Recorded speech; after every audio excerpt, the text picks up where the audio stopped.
복음의 진리를 뒤집어서 죄를 합리화시키는 청개구리 같은 사람들이 있어요. 근데 우리는 하나님이 주신 자유가 어떤 자유인지 알아야 합니다. 그리스도가 주신 자유는 죄 지을 자유가 아니에요. 하나님께 자발적으로 순종할 수 있는 자유입니다. 하나님의 의로부터 벗어나는 방종으로서의 자유가 아니라 하나님의 뜻에 순종하기 위해서 하는 참 자유, 자발적인 종이 되는 자유입니다. 그래서 자유예요. 오늘 본문 말씀 보실까요? 6장 17절 18절 말씀 보세요. 하나님께 감사하리로다. 너희가 본래 죄의 종이었더니 너희에게 전하여 준 바 교훈의 본을 마음으로 순종하여 죄로부터 해방되어 의에게 종이 되었느니라 그랬습니다. 그러니까 복음을 잘못 받아들이면 이렇게 마음 놓고 죄를 짓자 이런 생각을 하게 돼요. 예수님의 십자가의 은혜로 모든 죄가 사함받았다는 복음을 왜곡하는 거예요. 잘못 해석하는 겁니다. 말은 그렇게 하지만 삶을 그렇게 사는 그리스도인들이 꽤 많습니다. 그러니까 죄와 싸우긴 싸우는데 건성건성 회개하고 대충 넘어가는 겁니다. 여러분, 그래서 우리가 명심해야 합니다. 십자가의 은혜는 우리의 죄를 뒤치다꺼리 하라고 주신 은혜가 아니에요. 로마서 하면 생각나는 구절이 있죠. 로마서 1장 17절이에요. 의인은 믿음으로 말미암아 살리라 하는 말씀입니다. 이 말씀을요, 어떻게 읽느냐가 중요해요. 대부분은 의인은 믿음으로 여전히 죄 지으며 죄의 종로로 타며 평생 또 죄를 지었어요. 회개합니다. 용서해 주세요. 용서해 주실 것을 믿습니다. 하고 살 것이다. 이렇게 읽어요. 근데 아닙니다. 의인은 믿음으로 하나님 말씀대로 죄에서 벗어난 삶은 의롭게 사랑하며 살 것이다. 이렇게 읽어야 정확합니다. 복음은 죄를 지어도 괜찮다고 우리를 안심시키는 그런 능력이 아닙니다. 죄의 종로로 타는 데서 우리를 구원하여 하나님께 순종하며 살도록 하나님 우리를 구원해 주신 거예요. 어디에 순종하느냐에 따라서 그의 종이 되는 것은 예수님을 믿든 안 믿든 똑같아요. 돈을 따라가고 돈에 순종하는 사람은 돈의 노예가 되는 것과 마찬가지로. 오늘 16절 말씀 다시 보겠습니다. 너희 자신을 종으로 내주어 누구에게 순종하든지 그 순종함을 받은 자의 종이 되는 줄을 너희가 알지 못하느냐. 이 진리가 예수님을 믿으면 바뀌는 줄 아는 이들이 있어요. 예수님을 믿으면 죄 짓고 살아도 천국 간다. 어떨까요? 아닙니다. 예수 믿어도 죄 짓고 살면 마지막은 영원한 죽음입니다. 그래서 16절 보시면 죄의 종으로 사망에 이르고 혹은 순종의 종으로 의에 이르니라 이렇게 말씀해 주고 있습니다. 여기 16절에서 여러분 이 말하는 대상이 뭘까요? 이 편지를 받는 대상은 로마서의 독자들입니다.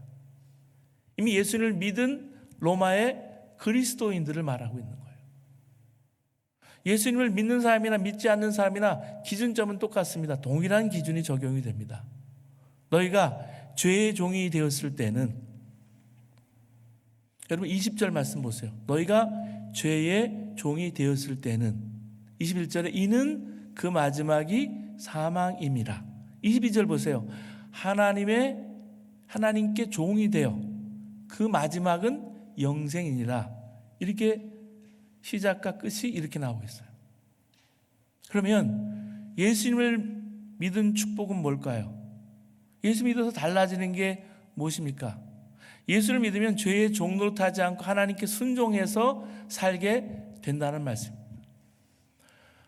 오늘 18절, 19절 말씀 보시면 의의 종이라고 표현하고 있습니다. 이 말은 단순히 의롭다 인정함을 받았다, 의롭게 산다는 말이 아니라 의롭게 사라진다라는 그런 말씀이에요. 그래서 이것을 16절에 보면 순종의 종이라고 그랬고 22절에는 하나님의 종이라고 했어요. 읽어보면 그 의미를 정확하게 알 수 있어요. 의라는 단어를 한 인격체처럼 사용하고 있습니다. 그러니까 예수님을 믿은 사람은 의가 우리를 이끌어가는 삶, 의에 사로잡혀 사는 삶이라고 말하고 있는 것입니다. 근데요, 나도 예수 믿었지만 의의 종이 안 되던데 말할 그리스도인들이 많을 것입니다. 여러분, 그렇습니다. 성령님께서 우리 마음에 임하셨다고 해서 우리가 저절로 하나님께 순종하게 되는 것은 아니에요. 하나님께 순종하느냐 안 하느냐 하는 차이의 열쇠는 우리의 마음이 쥐고 있습니다. 우리가 예수님을 믿고도 마음으로 육신을 따라가기 원하면 성령님은 어떻게 할 수 없어요. 내 마음을 마음대로 하지 않으세요. 하나님은 내 안에서 근심하실 뿐이에요. 성령님께서 말할 수 없는 단식으로 근심하세요. 성령님은 우리가 진정으로 하나님의 종이 되기를 갈망하면 얼마든지 우리를 도와주십니다. 그래서 오늘 본문 19절 말씀 보면 사도 바울이 좋은 쉬운 방식으로 설명을 했습니다. 보실까요? 19절에 보면 뒤에 전에 너희가 너희 지체를 부정과 불법에 내주어 불법에 이른 것 같이 이제는 너희 지체를 의에게 종으로 내주어 거룩함에 이르라. 여기서 주목할 말씀은 내주어라는 말씀입니다. 앞에 내주어와 뒤에 내주어라는 말씀이 있어요. 내주어서 바쳐서라는 말입니다. 우리가 우리 자신을 더러움과 불법에 내주기도 하고 바치기도 하고 의에 드리기도 하고 바치기도 한다는 것입니다. 그렇기 때문에 우리가 불법의 종이 되느냐 의의 종이 되느냐의 열쇠는 우리가 가지고 있는 거예요. 우리가 죄를 지어서 여러분 교도소에 수감되는 것은 우리 마음과 상관없는 강제적인 일입니다. 그런데 우리가 어디에 가고 안 가는 것은 우리 마음에 결정하는 거예요. 오늘 교회 오기로 마음에 결정하셔서 여러분이 오셨어요. 다른 데 가지 않고 오늘 주일 예배에 참석한 것 또한 우리 마음이 이미 결정을 한 거예요. 집을 떠날 때부터 예배입니다. 여러분의 문턱을 나설 때부터 예배예요. 결국 우리 인생은 누구를 쫓아가느냐 누구에게 이끌리느냐 우리가 누구에게 순종하느냐에 달려 있습니다. 평생 죄의 종로 타고 죄에 끌려서 평생 그렇게 살 것인가 하나님의 종으로 이끌림을 받으면서 살 것인가. 그런데 이 순종이 우리의 마음에 달려 있는 것입니다. 17절 말씀 보세요. 보면 죄의 종이었던 사람이 의의 종이 되는 것은 마음으로부터의 순종함이 있었기 때문이라고 분명히 말씀해 주고 있어요. 마음으로 순종해서 너희가 본래 의의 종이었더니 너희에게 전하여 준 바 교훈의 본을 마음으로 순종해서. 여기서 우리가 한 가지 질문이 생길 수 있어요. 우리가 마음을 바꾸기만 하면 죄의 종이 의의 종이 된다면 왜 십자가는 있을까? 성령님이 왜 우리 마음에 오신 것일까요? 우리가 죄의 종이 될 때는 아무리 마음이 원해도요 죄에서 벗어날 수가 없었습니다. 그래서 주 예수님께서 십자가에 달려 죽으신 거예요. 그래서 우리 옛사람이 죽었어요. 내 자아가 십자가에 못 박혀 죽고 죄의 종로로 단 데서 자유하고 해방이 돼서 이제 내 안에 부활하신 주님이 성령으로 계셔서 새 생명으로 살아갈 수 있게 된 거예요. 그래서 마음에서 자유하게 된 겁니다. 그러면 끝일까요? 아닙니다. 이제 자유하게 된 마음으로 결단해야 됩니다. 여전히 내가 육신의 욕망을 따라서 죄의 종으로 타면 계속해서 살 것이냐 이제는 성령의 도움을 받아서 하나님의 종이 될 것이냐 결단해야 됩니다. 우리가 진정으로 하나님의 종이 되려고 하면 이제는 돼요. 성령님께서 내 안에서 나를 도와주세요. 나를 이끌어 주세요. 우리가 갈망하는 대로 하나님 뜻대로 살게 해주세요. 그러나 우리가 육신을 따라 살려고 하면 우리는 다시 죄의 종로로 타게 되는 거예요. 많은 그리스도인들이 구원을 받고도 죄의 종로로 타는 이유가 여기에 있습니다. 십자가 은혜로 우리가 구원받고도 마음이 육신을 따라가기를 원하고요, 죄를 원하고요, 세상 욕망을 추구하고 살기 때문이에요. 미국 뉴욕의 트리니티 베프티스트 처치 담임 목사를 섬기던 고든 맥도날드 목사님이 있는데 제가 아주 젊었을 때 읽었던 책이 내면 세계의 질서와 영적 성장이라는 책입니다. 이 책에 한 이야기가 있어요. 플로리다를 여러분 가보시면 하늘에서 봐서도 이렇게 물웅덩이가 참 많아요. 이 플로리다의 한 아파트 주민들이 어느 날 아침에 눈을 떴는데 창밖에 무시무시한 광경이 펼쳐진 거예요. 그들이 사는 아파트 바로 앞 도로의 집안이 꺼지고 내려앉는 함몰 웅덩이 증상이라는 현상이 벌어진 거예요. 땅이 계속해서 꺼져 들어가는데 엄청난 운동이가 거기 생깁니다. 그 안으로 자동차도 들어가고요, 잔디밭도 들어가고 아스팔트도 들어가고 도로가 꺼져 들어가는 거예요. 그 다음에 아파트까지 무너질 정도입니다. 이런 함몰 웅덩이는 가뭄으로 지하수가 고갈되어서 지표를 지탱할 힘을 잃었을 때 생기는 싱크홀 신드롬이라고 말합니다. 여러분, 사람이 디디고 있는 땅조차 안전한지 의심스러울 정도로 땅이 함몰해서 들어가는 거예요. 고든 멜도나도 목사님은 이런 지형적인 과학적인 현상을 지질학을 말하는 게 아니고요, 우리 시대에 많은 사람들이 이런 싱크홀, 함몰 웅덩이 같은 삶을 살고 있다는 겁니다. 때로는 함몰 웅덩이처럼 내 자신이 무너져 내린 거예요. 내 마음이 무너져 내린 거예요. 나도 모르는 사이에. 피곤함으로 무감격해진 느낌, 실패와 실망감, 지금 추구했던 내 고를 잃어버리고 방황합니다. 좌절합니다. 또 사람한테 믿었던 신뢰감이 무너져서 환멸감을 빠지는 거예요. 이런 위기가 우리 삶 속에 있습니다. 우리 사람에게는 겉으로 드러나지 않은 프라이빗한 월드가 있어요. 내 마음입니다. 내면 세계예요. 우리를 힘있게 지탱해주고 인생을 승리로 이끌어주는 힘은 표면적으로 눈에 보이는 외부 세계가 아니에요. 내 내면 세계입니다. 내 하트예요. 어떤 분들은 인간의 내면 세계 극도로 혼란에 빠져 있는 경우를 우리는 봅니다. 사랑하는 여러분, 우리가 보다 영적이고 가치를 부여하고 나를 성찰하게 하고 나를 살아가게 하고 예배와 신앙 고백이 이루어지는 것이 여러분 내면 세계고요. 그 내면 세계로 우리가 하나님 앞에 나아가는 겁니다. 오늘 예배 드리는 우리가 여기 있어요. 우리는 예배 드리면서 우리 자신을 점검해 봐야 합니다. 나는 이 시대적인 풍조에 밀려서 순응하고 경쟁을 강요하는 무엇인가 계속 쫓기는 삶을 살 것인가? 어떤 일 하나님 하도록 맡기신 하나님의 음성을 듣고 하나님의 종으로 살 것인가? 여러분, 내 가치관을 분명히 하지 않으면 허황된 꿈을 갖고 떠다니는 바다 위에 떠다니는 부표와 같은 어리석은 삶을 살 수가 있어요. 사랑하는 여러분, 쫓겨다니는 삶, 떠돌아다니는 삶을 살 것입니까? 아니면 부름받은 삶, 하나님의 일을 하는 삶, 목적이 분명한 삶을 살아가시겠습니까? 제가 성령을 체험했지만 중학교 때, 고등학교 때 성령을 체험했어요. 거듭났어요. 은사도 받았어요. 근데 방황은 여전히 했어요. 방향을 잡지 못했어요. 어떻게 해야 될지. 한 번은 이천성 목사님이라고 부흥사가 계신데 아주 은사 집회를 많이 하시는 분이에요.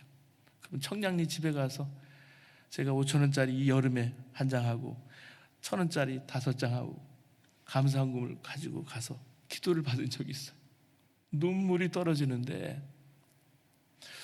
그분은 많이 기도하신 분이라 그런지 상위 용사세요. 제 앞길을 얘기하시더라고요. 기도하시는 거죠. 물질적인 복도 있는데 왜 하필이면 이 길을 가야 하느냐? 저는 그때까지 방향을 잡지 못했습니다. 그런데요, 주님께 어떻게 살아야 할지 결정한 날이 있어요. 천마산의 동도교회 수양관을 갔는데 천마산이 높아요. 근데 그 눈 덮인 그곳에서 바위 위에서 하나님께서 제게 말씀해 주셨어요. 그때 베드로서 5장 말씀인데 제가 그때 평생 주의 종이 되겠다고 결단했어요. 그리고 나서 너무 기쁜 거예요. 그리고 모든 게 달라졌어요. 눈 덮인 산이 다르고요, 사람들 보는 눈이 다르고요, 마음이 달라지니까 모든 게 달라지더라고요. 예수님께서는 마태복음 7장 13절 14절에 주님을 따라 사는 삶은 좁은 길이라고 했습니다. 마태복음 7장 13절에 좁은 문으로 들어가라. 멸망으로 인도하는 문은 크고 그 길이 넓어 그리고 들어가는 자가 많고 생명으로 인도하는 문은 좁고 길이 협착하여 찾는 자가 적음이라. 실제로 예수님을 따라가는 길은 세상 기준으로 보면 좁아요. 험해요. 많은 사람이 그 좁은 길 가기 싫어해요. 뻔해요. 근데 그 길이 대로처럼 보여지고 여겨지는 사람이 있어요. 보는 눈이 다른 거죠. 열린 거죠. 그래서 시편 84편 5절에 주께 힘을 얻고 그 마음에 시온의 대로가 있는 자는 복이 있나이다 그랬습니다. 이 말은 마음으로부터 시온으로 가고 싶어하는 사람이란 말이에요. 마음이 가고 싶으면 그 길은 넓은 길입니다. 마음이 정한 길이니까. 시온으로 가는 길을 가진 사람은 마음이 시온으로 가기 싫은 사람이에요. 높붙은 숭의교회라고 있어요. 높붙은 숭의교회가 이제 분가를 해서 개척을 해 4개를 했는데 뭐 하늘교회, 무슨 정의교회, 광성교회 개척을 했는데 높붙은 정의교회라고 있어요. 거기를 섬긴 오대식 목사님, 지금 다른 분이 섬기시지만은 그분이 설교 중에 예화 하나를 들은 적이 있습니다. 이분이 일본에서 목회하시는데 한 개 설교할 기회가 있었습니다. 예배 중에 보니까 남선 중창단에 특별 찬양을 하는 거예요. 지난번 만남장처럼 찬양을 하는데 그때 찬양하러 나온 3명의 남자들 보고 깜짝 놀랐습니다. 왜냐하면 그들이 야쿠자였기 때문입니다. 야쿠자들. 큰 체구에다 걸어 나오는 자세나 입고 있는 라운드 티나 그리고 팔과 목에 있는 문신들이 보기에도 그냥 위압적인 거예요.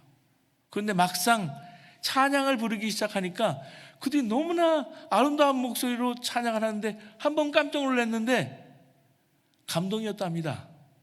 그런데요, 그들이 찬양을 부른 다음에 그 사람 중에 한 사람이 간증을 하더래요. 이렇게 말하는 거예요. 우리가 3가지 공통점이 있습니다. 하나는 우리가 다 야쿠자였다는 사실입니다. 또 하나는 아내가 다 한국 사람이라는 사실입니다. 그들은 예수님을 잘 믿는 사람이었고 남편은 우리를 위해서 기도를 많이 하고 금식해서 결국 우리 모두는 예수님을 영접하게 된 것입니다. 그리고 셋째를 얘기하는 거예요. 3사람이 다 왼손을 앞으로 펼쳤습니다. 근데 모두 깜짝 놀랐어요. 모두 새끼손가락이 없는 거예요. 그것을 보고 뭘 의미하는지 거기 있는 일본 사람들은 너무나 잘 알기 때문에 갑자기 분위기가 숙연해졌습니다. 예수를 믿고 구원의 은혜를 알고 나니까 그들이 비록 야쿠자의 중간 보스였지만 더 이상 그 생활을 계속할 수가 없는 거예요. 그래서 야쿠자 두목에 찾아가서 내가 조직에 더 몸담을 수가 없고 자신들이 하는 일이 하나님의 방법이 아니기 때문에 조직을 떠나겠다 했습니다. 처음에는 야쿠자 두목이 농담으로 받고 믿어주지 않다가 결국 진심을 알고 모든 조직원들을 다 모은 자리에서 그 사실을 발표했습니다. 그리고 앞에 있는 탁자에다가 칼을 꽂더라 합니다. 그들은 그 칼로 자신들의 손가락을 자르고서야 조직에서 나오게 되었습니다. 오대식 목사님은 교인들에게 설교하면서 물었습니다. 여러분은 예수 믿기 위해서 무엇을 잘라내었습니까? 사랑하는 여러분, 하나님께서 우리에게 원하시는 게 뭘까요? 돈? 아닙니다. 건강? 아닙니다. 생명? 아니에요. 제가 아는 저보다 하나 아래에 있는 목사님 한 분은 글쓰기 세미나를 한 달 전에 한국에서 하다가 운동을 하다가 돌아가셨어요. 너무 작은 천안의 작은 교회를 섬기는데 와이프가 그 뒤를 이어서 목회를 해야 되는데 와이프가 파킨슨이에요. 그래서 목사님들이 돈을 모아서 한 2만 불가량을 드렸어요. 왜냐하면 그분의 목적이 건강이 아니고 성공이 아니기 때문에. 하나님 간절히 원하는 것은요, 우리의 마음입니다. 내 아들아 내 마음을 내게 주며 내 눈을 내 길을 즐거워할지어다. 잠언서 23장 26절 말씀이에요. 여러분, 우리가 하나님을 기쁘게 해드리는 게 얼마나 쉬운지 몰라요. 누구나 다 할 수 있어요. 하나님께 마음을 드리면 돼요. 하나님께 원하시는 것은 마음에서부터의 결단이고 순종입니다. 그래서 우리가 주님이라고 부르는 걸 주님이 기뻐하시는 거예요. 여러분, 하나님이 조용하면 누가 생각나요? 여기는 목사가 생각납니까? 이석규 전사님 생각나요? 박하멜 목사님 생각나세요? 그런 생각 들면 큰일인 거예요. 22절을 같이 한번 읽어보실까요? 22절 한번 같이 읽어보시겠습니다. 함께 같이 읽겠습니다. 시작. 그러나 이제는 너희가 죄로부터 해방되고 하나님께 종이 되어 거룩함에 이르는 열매를 맺었으니 그 마지막은 영생이라. 여기서 여러분은 말 그대로 여러분, 저와 여러분 모두를 말하는 거예요. 이제 여러분은 죄에서 해방을 받고 하나님의 종이 되어서라고 하지 않았습니까? 여러분, 우리는 다 하나님의 종입니다. 평생 이 사실을 분명히 인식하고 살아야 합니다. 다 함께 한번 고백해 보시기 바랍니다. 나는 하나님의 종이다. 나는 하나님의 종입니다. 이거 목회자, 선교사에게 하는 말이 아니에요. 22절에 나타난 구원받은 자의 삶의 4단계가 있습니다. 여러분 주목해 보세요. 22절 보시면 첫 번째, 죄에서 해방되고 해방받고 다음에 나오는 말은요, 그 마지막은 영생이라가 아니에요. 죄에서 해방받고 영생을 얻는 사이에 들어있는 게 있어요. 하나님께 종이 되어. 세 번째, 거룩함에 이르는 열매를 맺었으니. 이렇게 말씀해 주고 있어요. 한국이 급성장하면서 참 아파트가 많이 들었었어요. 제가 한 번은 택시를 타고 가는데 삼풍백화점이 무너지는 거예요. 아침에 출근을 했는데 제가 보는 거 성수대교가 무너진 거예요. 최근에 세월호 참사가 일어난 지가 오래됐죠. 이태원 참사, 여러분 한국이에요. 성장한 나라예요. 수재로 인해서 비극이 일어난 일을 보셨을 거예요. 항상 돌아보면 참사의 원인이 시원하게 규명되고 사회가 좀 더 안전하고 투명해지고 지도자들이 존경받는 사회가 되지 못하는 게 멀리서 봐도 안타까워요. 이번에 중동에 이스라엘과 하마스 전쟁에 3만 6천 명이 넘게 죽었습니다. 우리가 예배드린 중에도 죽어가고 있는 거예요.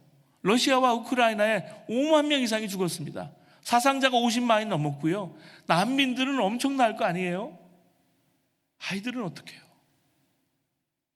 그런데 우리는 이런 참사와 전쟁의 경험한 비극이라고 여기지 말아야 합니다. 우리에게는 보다 더 큰 비극이 있는지 몰라요. 여러분 중동 현지, 여기도 중동에서 오랫동안 선교하시는 선교사님이 계시지만 너무 위험한 상황입니다. 많은 선교사님들이 어려운 상황에서 저는 감사하고 섬기는 모습을 보았어요. 춘천 나눔의 동산 버려진 할머니들, 장애인들, 고아들을 위해서 오래전에 비인가로 세워진 건물이니까 측량을 제대로 못한 거죠. 근데 그 한복판에 길을 낸다고 동산 위에다 땅을 산 무당이, 유명한 무당이래요.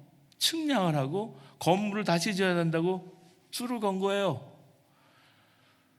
그 건물을 무너뜨린 거예요. 무너뜨려야 돼요. 밀려나서 더 갈 곳이 없는 거예요. 하나님이 이 일을 왜 미국에 있는 우리가 마중물 보석 해야 할까요? 마음이에요, 마음.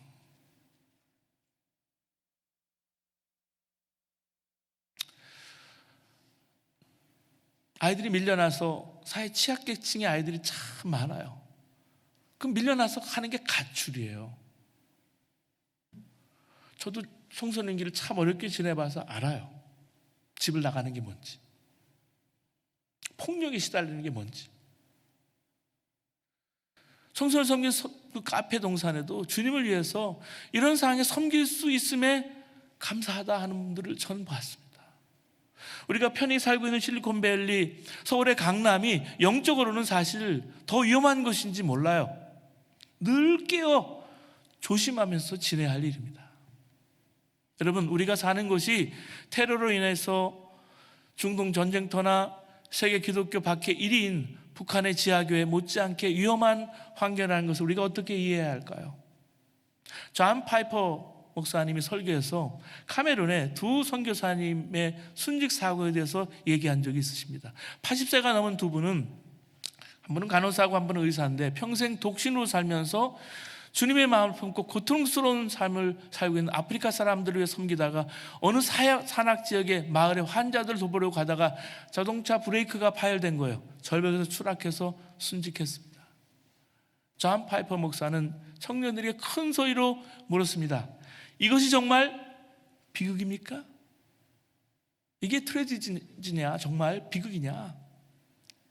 잠시 말을 멈추고 말했어요. 아닙니다. 이것은 결코 비극이 아닙니다. 하면서 어떤 것이 비극인지 말하겠다고 했습니다. 1988년 2월 리더스 다이저스트에 읽은 기사입니다. 미국 북동부 지역에 사는 법과 페니 부부는 5년 일찍 은퇴하여 따뜻한 플로리다에 내려가 살면서 보트도 사고 소프트볼을 하며 지내는데 희귀한 조개 껍질을 취미로 먹고 있다고 했습니다. 그리고는 말했습니다. 여러분, 이것이야말로 비극입니다. 지난주 30일 새벽에 이틀 전에 오클랜드 교회를 섬기던 조기로 장로님 가족들이 캐스로벨에서 마켓플레이스를 운영하는데 새벽 2시 정도에 불이 난 거예요. 뚜리 알람이에요. 세 차례 큰 불이 나고 모두가 불탔습니다. 그걸 뉴스로 제가 봤어요.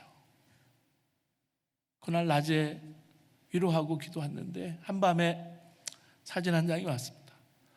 불 위에 소방차가 물을 뿌려서 그런지는 모르지만은 무지개 사진이 있더라고요. 다 무너졌지만 하나님 약속의 사진을 보여주셨습니다. 여러분 어떤 삶을 살아가고 있습니까? 대부분의 그리스도인들이 꿈꾸는 행복한 삶이요, 돈 많이 벌고 직장에 성공하고 자녀들이 잘 되고 건강하게 은퇴한 후에 안락한 삶을 즐기다가 천국에 가는 것입니다. 그러나 좋은 집, 좋은 차, 좋은 가족, 좋은 직장, 즐거운 은퇴, 조개 껍질을 모으는 일을 갈망하며 살다가 전능하신 하나님 앞에 서게 되는 것은 아닐까요? 창조주 하나님 앞에, 하나님 이걸 보십시오, 제 집을 보십시오, 제 차를 보십시오, 운동으로 다듬은 제 몸을 보십시오, 제가 모은 이 조개 껍질들을 보십시오 라고 말할 수 있으시겠습니까? 육신의 욕망을 채우는 일이야말로 진짜 비극입니다. 우리가 하나님 앞에 설 때 순종했다, 수고했다, 내 종아 하는 이 한마디 말을 듣는 것이야말로 복된 삶이 아니겠습니까? 우리는 십자가의 은혜로 우리 심령이 죄에서 벗어나서, 죄의 그 세력 권세에서 벗어나 자유를 얻었지만 여전히 마귀는 우누사처럼 사방에서 두루 다니면서 삼킬 자를 찾고 있어요. 그러면 마귀의 공격에서 어떻게 안전할 수 있을까요? 하나님의 종됨이 분명한 삶을 살아야 합니다. 마귀의 공격으로부터 우리를 지킬 유일한 길이 여기 있습니다. 만약 여러분 마음에서 죄가 이리 와 하면 어떻게 할 것입니까? 넌 누구야? 호통을 쳐야 합니다. 예수를 향해서 어떻게 해야 합니까? 주님 해야 합니다. 순종이 없는 것은 믿음이 아닙니다. 순종이 없는 믿음은 없어요. 여러분 모두가 하나님이 종이 되었음을 분명히 하시고 오직 하나님께 순종함으로 삶 속에 역사해 가시는, 하나님을 만나시는 저와 여러분 되시기를 주님으로 축원합니다.